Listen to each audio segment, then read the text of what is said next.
بسم اللہ الرحمن الرحیم نحمده ونصلی علی رسولہ الکریم اما بعد۔ محترم سامعین کرام، گزارش یہ کرنی ہے کہ بریلویوں کا ایک نام نہاد علامہ فاروق خان رضوی، جو حقیقت کے اعتبار سے علامہ نہیں بلکہ بہت بڑا جاہل اور مہا جاہل ہے، اگر اس کی جہالت کا ثبوت خود اسی کی زبانی ملاحظہ فرمانا ہو تو یہ ویڈیوز ملاحظہ فرمائیں۔ کہ اللہ کے رسول کا قول ہے، حدیث شریف ہے، من تشبہ بہی فہو بقومہ فہو منہم، من تشبہ بہی۔ میں تو بولتا ہوں، پوسٹروں میں مولانا لکھ دیتے ہیں، میں ان سے ناراض ہوتا ہوں، مجھے نہیں معلوم یہاں کے پوسٹر پہ کیا لکھا گیا ہے، جبکہ جو بھی مجھ سے پوچھتا ہے، آپ بھی یاد رکھیں، اگر میرا آئندہ کہیں بھی جلسہ ہو تو میں آپ سے اللہ کا واسطہ دے کے کہتا ہوں، میرے نام کے آگے بالکل مولانا نہ لگایا جائے، میں مولانا نہیں ہوں۔ ان ویڈیوز کے اندر آپ نے پہلے ویڈیو کے اندر دیکھا ہوگا کہ یہ شخص ایک ایسی مشہور حدیث جو مدرسے کے چھوٹے چھوٹے طالب علموں کی بھی زبان زد ہے، اور صرف علماء ہی نہیں بلکہ تھوڑے بہت علم رکھنے والے لوگ اور عوام بھی اس حدیث کو اپنی زبان کے اوپر یاد رکھتے ہیں، اور یہ لوگوں کی زبان کے اوپر حدیث ہے، من تشبہ بقوم فہو منہم۔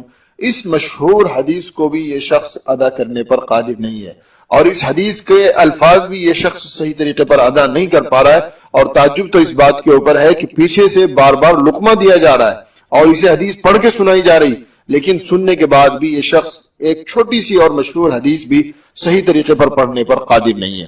اور دوسرے ویڈیو کے اندر آپ نے ملاحظہ فرما لیا ہوگا کہ یہ خود اقرار کرتا ہے کہ میں کسی مدرسے میں نہیں پڑھا ہوں، یعنی یہ شخص نہ عالم ہے، نہ حافظ ہے، نہ قاری ہے، نہ مفتی ہے، نہ اس نے قرآن کی تعلیم حاصل کی ہے، نہ حدیث کی تعلیم حاصل کی ہے۔ یہ کالج کا اور اسکول کا اسٹوڈنٹ ہے، اور وہاں کی زندگی میں اس نے ناکامی کے بعد اور کالج میں منہ کی کھانے کے بعد اس نے اس سائیڈ کا رخ کیا، بریلویوں کو بیوقوف بنانے کا رخ کیا۔ چونکہ یہ بات مسلم ہے اور زبان زد ہے، اور یہ بات یقینی ہے اور ساری دنیا اس بات کو جانتی ہے کہ بریلویوں کے یہاں نہ علم کی قدر ہے، نہ علماء کی قدر، نہ تقوی طہارت کی، نہ کسی اور قابلیت کی قدر۔ اگر قدر ہے ان کے یہاں کسی چیز کی تو وہ ہے صرف اور صرف علماء دیوبند کے خلاف بد زبانی، بد کلامی اور علماء دیوبند کے اوپر بھونکنے کی۔ چنانچہ اس نے بریلیوں کی اس کمزوری کو سمجھا اور اس نے بھی علماء دیوبند کے خلاف خوب بد زبانی اور بد کلامی کرنا شروع کر دی، خوب بھونکنا شروع کر دیا علماء دیوبند کے خلاف، اور اس کی صرف اسی قابلیت کی وجہ سے بریلیوں نے اسے ہاتھوں ہاتھ لیا اور میڈیا اور سوشل میڈیا کے ذریعے اسے خوب شہرت دی گئی۔ اس نے بھی اپنی اس شہرت کا ناجائز فائدہ اٹھاتے ہوئے علماء دیوبند کو خوب چیلنج کیے اور جگہ جگہ چیلنج کیے۔ ہوا یوں کہ آج سے تقریباً 2 سال قبل یہ شخص شہر سجان گڑھ راجستھان میں آیا اور یہاں اس کا پروگرام ہوا۔ پروگرام کے بعد اس نے علماء دیوبند کو چیلنج کیا۔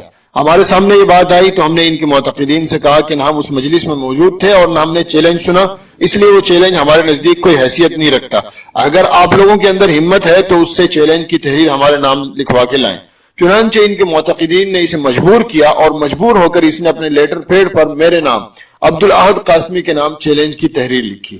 یہ دیکھیے اس کی چیلنج کی تحریر اس کے لیٹر پیڈ کے اوپر ملاحظہ فرمائیں۔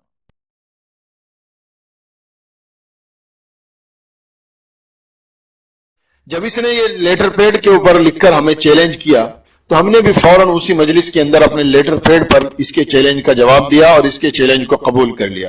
یہ دیکھیے ہماری طرف سے جواب چیلنج۔ جب چیلنج کر دیا گیا اور چیلنج قبول کر لیا گیا تو اسی مجلس کے اندر ہمارا تقاضا تھا کہ اب بغیر کسی تاخیر کے اسی مجلس کے اندر مناظرے کے امور، مناظرے کی تاریخ، مناظرے کی جگہ وغیرہ طے کر لی جائے، لیکن یہ شخص لیٹر پیڈ ہمارے ہاتھ میں دے کر فرار کی راہیں دیکھ رہا تھا اور فرار کے فراق میں تھا، لیکن ہم نے مجبور کیا اسے کہ یہ اسی وقت اور اسی مجلس کے اندر مناظرے کے شرائط اور مناظرے کے امور طے کرے۔ چنانچہ اسے اس کام کے لیے مجبور ہونا پڑا۔ یہ دیکھیے مختصر ثبوت اس ویڈیو کے اندر ملاحظہ فرمائیں۔ نہیں ہے، آپ دیکھ لیجیے، میں پروگرام پہ سے لیٹر پیڈ میں ساتھ میں لے کے نہیں گھومتا ہوں، لیٹر پیڈ میں وہ امپورٹنٹ لے کے تو آئے ہیں نا آپ، ابھی گھر سے آیا ہوں میں لے کر۔ اب اگر آپ سامنے بیٹھ کے بات کرنے کو تیار نہیں ہیں تو پھر آپ کے یہاں آنے کا حاصل کیا ہے؟ سن لیجیے، حاصل یہ ہے کہ میں کس تاریخ لیٹر پیڈ آپ بھیج سکتے تھے، ڈاک کے ذریعے بھیج سکتے تھے، ڈاک کے ذریعے نہیں آتا۔ سن لیجیے، پہلے 30 تاریخ کو میں آ رہا ہوں۔ میں تو یہ کہتا ہوں 5 دستخط کے ساتھ ہماری تحریر ابھی ملے گی اور ابھی شرائط مناظرہ دیں۔ چلیے ٹھیک ہے، یہ تو بہت اچھی بات ہے، ابھی شرائط مناظرہ دیں، یہ تو بہت اچھی بات ہے۔ چلیے